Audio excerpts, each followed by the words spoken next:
Hello students, हमने vibrational partition function पढ़ लिया है, उसको अफेक्ट ऑफ टेम्परेचर भी देख लिया है, वाइब्रेशनल एनर्जी और वाइब्रेशनल एंट्रोपी भी निकाल ली है। तो आज का हमारा टॉपिक है ट्रांसलेशनल पार्टीशन फंक्शन।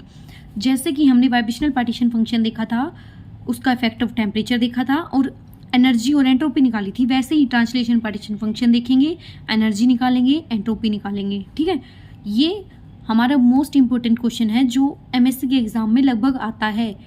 देखो, vibrational partition function, rotational partition function, translational partition function, इन तीनों में से मोस्ट इंपॉर्टेंट क्वेश्चन है ट्रांसलेशनल पार्टीशन फंक्शन। लेकिन अब जैसे एग्जाम आ रहे हैं तो रोटेशनल पार्टीशन फंक्शन को तो आप स्किप भी कर सकते हैं, लेकिन जो वाइब्रेशनल पार्टीशन फंक्शन है और ट्रांसलेशनल पार्टीशन फंक्शन है, ये 50-50 चांसेस हो गए, तो आपको ये दोनों करने ही होंगे। इन दोनों में से आप एक को भी स्किप मत करना, रोटेशनल पार्टीशन फंक्शन को आप छोड़ सकते हैं। ठीक है, तो हम हमारा टॉपिक शुरू करते हैं। From the definition of partition function, partition function की डेफिनेशन क्या कहती है? देखो, Q equal to summation of i की वैल्यू 1 से i g i e raise to power minus e i by k T.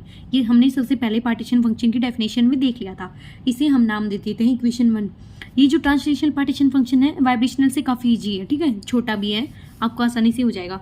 अब देखो, हमें कुछ लाइनें लिखनी है इसमें।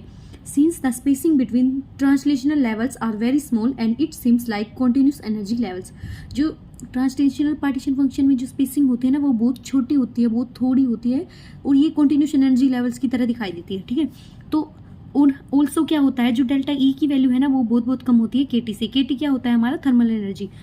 और जो रूम टेम्परेचर पे होता है ना, जो सारे translational energy level thermally accessible होते हैं। ठीक है, इतनी लैंग्वेज लिखने के बाद हम सीधा लिखेंगे थर्मल एनर्जी लेवल्स है ना, वो नॉन डिजर्नेट होते हैं। ठीक है, और सीधा लिख देंगे थर्मल एनर्जी लेवल्स नॉन डिजर्नेट है ना, तो जी आई की वैल्यू 1 होगी और ई आई की वैल्यू ई टी होगी। ई टी का मतलब क्या है? ई आई की जगह ई टी रखेंगे तभी तो ट्रांसलेशनल एनर्जी निकलेगी हमारी। ठीक है, तो देखो, अब जी आई की वैल्यू और ई आई की वैल्यू उसमें पुट करते ही अब ई टी हो रहा है ना, तो ये जो पार्टीशन फंक्शन है ना, अब अकेला नहीं रहेगा, वो क्या बन जाएगा? ट्रांसलेशनल पार्टीशन फंक्शन बन जाएगा। तो translational partition function can be shown as Q T equal to summation of n की वैल्यू 1 से इन्फिनिटी। ये हमारी खास बात है, यहाँ पे गड़बड़ मत करना।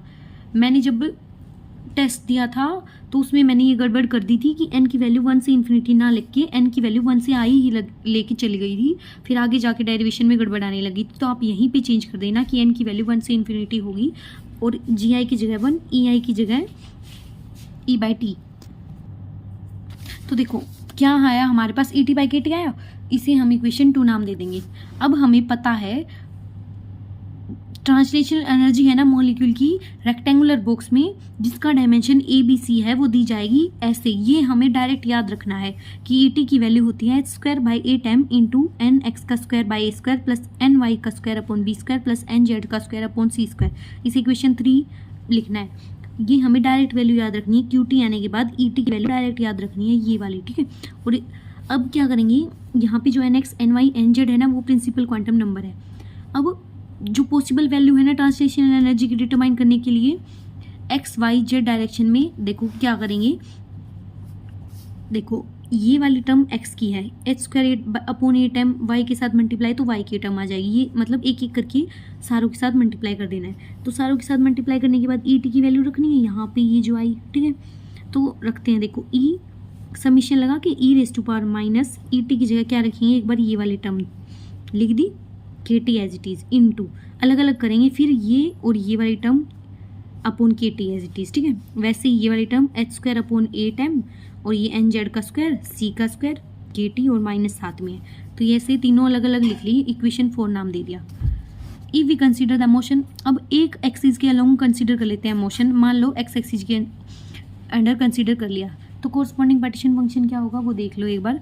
तो क्यू टी क्या आ जाएगा, समीशन ऑफ एन की वैल्यू 1 से infinity e raise to power minus h² n x का स्क्वायर अपॉन 8m ए का स्क्वायर, के टी कुछ नहीं है, ये एक्स एक्स वाली टर्म लिखी है बस। ठीक है, इक्वेशन 5 नाम दे देते हैं इसे। अब आगे क्या करते हैं, देखो, सिंस थर्मल, जैसा कि मैंने बताया थर्मल एनर्जी लेवल्स बहुत पास पास है, वेरी स्मॉल है, छोटी है, ठीक है। Since thermal energy levels are very close to each other then summation is replaced by integration and limit of integration is changes from 1 to infinity to 0 to infinity. अब limit कहाँ से कहाँ थी, देखो समीशन में कहाँ से कहाँ था, 1 से इन्फिनिटी था इनकी वैल्यू, तो वो जो ये लिमिट है ना वो 0 से इन्फिनिटी हो जाएगी और समीशन रिप्लेस हो जाएगा इंटीग्रेशन से। तो समीशन को रिप्लेस कर दिया इंटीग्रेशन से, और 1 से क्या था, इन्फिनिटी था, तो वो 0 से इन्फिनिटी हो जाएगा, बाकी term as it is equation 6 नाम दे देंगे। अब हमें पता है स्टैंडर्ड इंटीग्रल से ये फॉर्मूला होता है इंटीग्रेशन 0 से infinity e ax square dx होता है 1/2 अंडर पाई बाई। ये डायरेक्ट हमें एक्सप्रेशन यूज़ करना है, ठीक है। इसमें तो देखो यहाँ पे a क्या होगा, यहाँ पे a ये वाली टर्म होगी e को छोड़ के, ठीक है। तो a क्या होगा, h square upon 8 ma square kt, ये वाली टर्म, सॉरी nx का स्क्वायर x में माना जाएगा इसमें, ठीक है। तो ये तो a हो गया, x का स्क्वायर हो गया nx का स्क्वायर, और a क्या हो गया, ये वाला माइनस के साथ है, ठीक है, क्योंकि माइनस तो बाहर है ना। तो देखो x है nx, a है ये, तो डायरेक्ट वैल्यू पुट कर देंगे 1/2 अंडर पाई बाई a। तो पाई का पाई 1/2 का एज इट इज, a की जगह सिर्फ ये वाली टर्म रख देंगे, तो h स्क्वायर नीचे और 8 ma स्क्वायर kt ऊपर, ये स्क्वायर है, ठीक है। इतना आ गया। तो qt x डायरेक्शन में आया ये, तो अब 8 को जब बाहर निकालेंगे तो क्या होगा, 8 को हम लिख सकते हैं 2 इंटू 2 इंटू 2, ये रूट में है तो 2 बाहर आ जाएंगे तो 2 बचेगा और रूट 2 अंदर रह जाएगा, ठीक है। तो ये 2 अंदर लिखा हुआ है, पाई m kt अंदर लिखा हुआ है, h स्क्वायर अंदर लिखा हुआ है, स्क्वायर को बाहर तो a आ जाएगा, 2 बाहर ले लिया, एक जो आया, और बाकी सारा रूट है, या फिर पावर 1/2 कह सकते हैं हम, ये a बाहर लिखा हुआ है, ठीक है। तो फिर अब क्या करेंगे, 2 से 2 कैंसिल आउट हो जाएगा, तो बचा क्या, 2 pi m kt upon h square की पावर हाफ इंटू a। इसे हम इक्वेशन 7 नाम दे देंगे। Similarly we get partition function in y z axis. अब y और z एक्सिस में भी पार्टीशन फंक्शन निकाल लेते हैं। तो ऐसा कि ऐसे सेम टू सेम यही आएगा, बस a की जगह पे b लिख देना और z में लिख देना c। तो इन तीनों को मल्टीप्लाई करके इक्वेशन जो हमारी आई थी ना स्टार्टिंग में हमने पुट की थी x y z तीनों इनटू में, उसमें पुट कर देंगे। तो using equation 7, 8, 9 in equation 4 we get qt equal to 2 pi m kt upon h square की पावर हाफ इंटू, ये तीनों वैल्यूज आपस में मल्टीप्लाई कर देना, और जो तीनों के साथ जो a b c आएगा ना उसको कलेक्टिवली बोल देना v पुट करने के बाद हमें लिखना होगा, देखो qt equal to 2 pi m kt h square 3/2 की पावर v। यही हमारा फाइनल रिजल्ट है जो हमारा बोला जाएगा translational partition function. This equation 10 is known as translational partition function.